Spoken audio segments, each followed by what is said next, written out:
अस्सलाम वालेकुम दोस्तों दुनिया में खजाना ढूंढने से ज्यादा मजेदार एडवेंचर और कोई भी नहीं हो सकता। हम में से ज्यादातर लोगों की ख्वाहिश यही होती है कि हमें कोई छुपा हुआ खजाना मिल जाए और हम रातों रात अमीर हो जाएं। दोस्तों, आज की इस वीडियो में हम आपको दुनिया के लकी लोगों को बाई चांस मिल जाने वाले ऐसे ट्रेजर्स के बारे में बताने जा रहे हैं जिनसे इनकी जिंदगी बदल गई, और ये कहना गलत ना होगा कि वो भी रातों रात अमीर हो गए। वीडियो शुरू करने से पहले दोस्तों आपसे गुजारिश है कि अगर आप चैनल पर नए हैं तो बराए मेहरबानी चैनल को सब्सक्राइब कर दीजिएगा ताकि ऐसी मालूमाती वीडियो देखने का आपको मौका मिलता रहे। दोस्तों, नंबर 9 पर है सीक्रेट सेफ। एरिजोना के इलाके फिनिक्स में एक कपल जिनका नाम एडी और एंजल था, वो दोनों अपने घर को रीस्टोर कर रहे थे। उन्हें एक वहां पर पुराना फर्स्ट एड बॉक्स मिला और इस बॉक्स के पीछे एक सीक्रेट कोड लिखा हुआ था।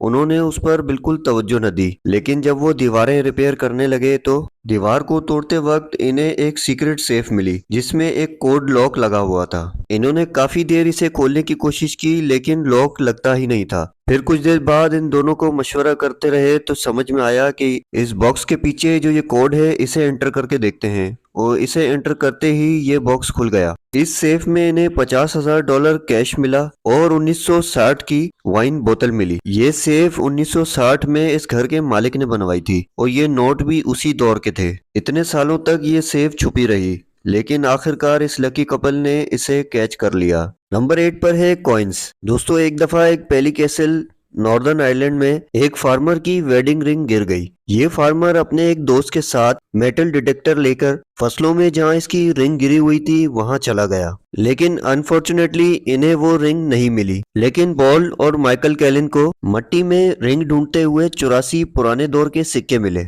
और ये ओल्ड कॉइन 16वीं सदी के थे। इनमें से एक सिक्का हेनरिया 8 इरा का गोल्ड कॉइन था जो कि बहुत वैल्यूएबल था। दोस्तों, ये कॉइन कलेक्शन एक रियल ट्रेजर था और इन सिक्कों की वैल्यू उस वक्त के मुताबिक 1 लाख पाउंड के बराबर थी। ये नॉर्दर्न आयरलैंड की हिस्ट्री का सबसे वैल्यूएबल कॉइन ट्रेजर था। पॉल और माइकल ने इन सिक्कों को बेचने के बाद पैसे आपस में बांट लिए। ये सच में बहुत ही लकी थे। दोस्तों, नंबर 7 पर है पेंटिंग। ये जो पेंटिंग आप वीडियो में देख रहे हैं ये एक बूढ़ी औरत के किचन में लगी हुई थी। फिर इस औरत के पोते ने अपनी बूढ़ी दादी से इस पेंटिंग के बारे में कुछ पूछा तो औरत ने बोला कि ये पेंटिंग उसने एक बोन शॉप से खरीदी थी, लेकिन उसका पोता खोज में लगा रहा और उसने वो पेंटिंग जाकर एक एक्सपर्ट को दिखाई। वहां जाकर उसे पता चला कि खीमा बॉय नामी एक मशहूर पेंटर की पेंटिंग है और इसे सन 1280 में बनाया गया था। और सिर्फ इतना ही नहीं दोस्तों, इस पेंटिंग की एक और खास बात यह है कि ये पेंटिंग गुम हो गई थी, लेकिन इसे आर्टिस्ट सदियों से तलाश कर रहे थे। लेकिन कोई सोच भी नहीं सकता था कि एक सादी सी औरत एक ग्रैंड माँ के किचन की दीवार पर यह पेंटिंग लगी हो सकती थी। और इस वक्त खीमा बॉय की दुनिया में तकरीबन 10 पेंटिंग मौजूद हैं और इन पेंटिंग्स को लाखों डॉलर में बेचा गया। वाकई दोस्तों, ऐसी लकी दादी तो सिर्फ लकी लोगों को ही मिलती है। दोस्तों, नंबर 6 पर है शिप। 1985 में एक ट्रेजर हंटर जिनका नाम मिल फिशर था, वो एक दिन डाइनिंग करने के लिए समंदर में गए, लेकिन इनका खजाना ढूंढने का तो कोई इरादा ही न था। लेकिन इन्होंने डाइनिंग के दौरान पानी में एक शिप रैप देखा। ये असल में एक स्पेनिश शिप गैनियन अटोका था जो कि सन 1620 में स्पेन से कोलंबिया खजाना लेकर जा रहा था, पर ये रास्ते में डूब गया था और इसकी लोकेशन किसी को पता न चल सकी। लेकिन दोस्तों, luckily by chance Mel Fisher ने इसे ढूंढ लिया। इस शिप में 40 टन सोना चांदी और 1 लाख सोने के सिक्के और बहुत से आर्किटेक्ट्स और डायमंड्स भी मौजूद थे। इस शिप से मिलने वाले ट्रेजर की वैल्यू $450 मिलियन से भी ज्यादा थी। अटोका ट्रेजर इंसानी तारीख के मिलने वाले खजानों में से सबसे वैल्यूएबल खजानों में से एक था। नंबर 5 पर है स्वेटर। दोस्तों, ये जो पुरानी स्वेटर आप वीडियो में देख रहे हैं इसे कोई फ्री में भी लेना नहीं चाहेगा, लेकिन एक शख्स ने इसे एक थ्रिफ्ट स्टोर से 58 सेंट में खरीदा था। जब ये शख्स इस स्वेटर को लेकर घर आया, इसने इस शर्ट पर एक नाम लिखा हुआ देखा, उस पर लोम्बार्डी लिखा हुआ था। दोस्तों, लोम्बार्डी 1950 के सबसे फेमस फुटबॉल कोच थे। इस शख्स ने जब इंटरनेट पर सर्च किया तो इसे लोम्बार्डी की एक तस्वीर मिली जिसमें उन्होंने यही शर्ट पहनी हुई थी। इसने एक्सपर्ट्स को ये शर्ट दिखाई तो वहां से मालूम हुआ कि ये रियल है। चंद दिनों बाद इसने एक ऑक्शन में ये 58 सेंट में खरीदी हुए स्वेटर को $42,000 में बेच दिया। ये सच में बहुत ही लकी था। दोस्तों, नंबर 4 पर है सरोडा ट्रेजर। 1985 में कंस्ट्रक्शन वर्कर पोलैंड में रेनोवेशन का काम कर रहे थे। इन्हें वहां एक तिजोरी मिली जिसमें गोल्ड के और सिल्वर के कॉइन्स भी मिले और ज्वेलरी और बहुत से वैल्यूएबल चीजें और स्टोन्स मिले। इसमें टोटल कुल मिला के 3000 आइटम्स थे। जब इस ट्रेजर की तहकीक की गई तो पता चला कि ये खजाना 14वीं सदी का है और ये किंग चार्ल्स द फोर्थ का था। उसने अपने एक खजांची जिसका नाम मोशो था उसे ये खजाना छुपाने के लिए दिया था, लेकिन अनफॉर्चुनेटली वो बंदा किसी को खजाने की जगह बताए बगैर ही दुनिया से चला गया और सिर्फ यही इसकी लोकेशन जानता था जो किसी और को मालूम न थी, तो इसे कोई सदियों तक तलाश ही न कर सका।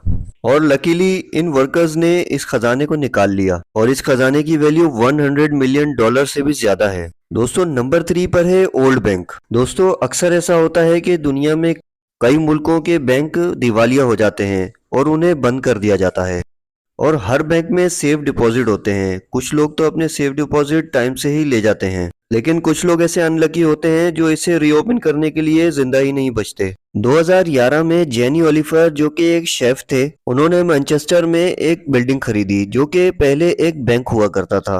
इन्होंने वहां एक रेस्टोरेंट बनाना था, इसकी रेनोवेशन का काम चल रहा था। तो इन्हें लॉकर के पीछे बहुत सारे सेफ बॉक्स मिले जिन्हें कभी ओपन नहीं किया गया था। जब इन्हें ओपन किया गया तो इनमें से ढेर सारी कीमती चीजें मिली जिनमें गोल्ड, कैश और ज्वेलरी और वैल्यूएबल गुड्स थे और इन तमाम चीजों की कीमत 1 मिलियन डॉलर से भी ज्यादा थी। नंबर 2 पर है दोस्तों नॉवेल। दोस्तों मार्क ट्वेन एक अमेरिकन राइटर थे। ये इतने फेमस थे कि इन्हें द ग्रेट अमेरिकन नॉवेलिस्ट कहा जाता है। 19वीं सदी में इन्होंने 600 पेज पे मुश्तमिल एक नॉवेल लिखा था और इसे एक लाइब्रेरियन को भेजा ताकि वो इसे संभाल कर रख दे ताकि इसे बाद में पब्लिश किया जा सके। लेकिन अनफॉर्चुनेटली मार्क दुनिया में नहीं रहा और वो नॉवेल लाइब्रेरी में ही पड़ा रहा।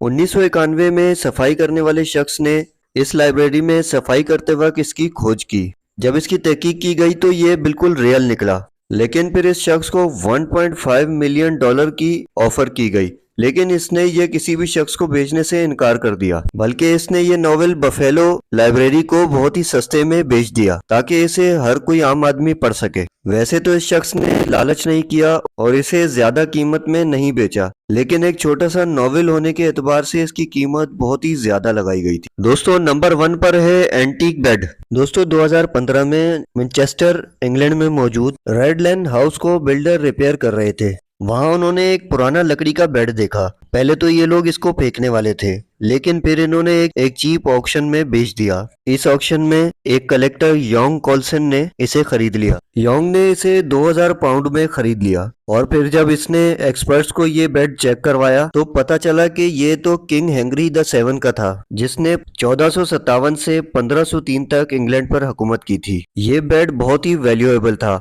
और इसकी एस्टिमेटेड वैल्यू 20 मिलियन से भी ज्यादा है। सच में ये बेड भी एक खजाने से कम नहीं। दोस्तों उम्मीद करता हूँ वीडियो आपको पसंद आई होगी। अगर आपको वीडियो पसंद आई है तो अपने दोस्तों से शेयर जरूर कीजिएगा और बराए मेहरबानी हमारे चैनल को सब्सक्राइब भी कीजिएगा। मिलते हैं प्यारे दोस्तों नेक्स्ट किसी मालूमाती वीडियो में। अल्लाहुम्मा सल्ली अला मुहम्मदिन व आले मुहम्मद।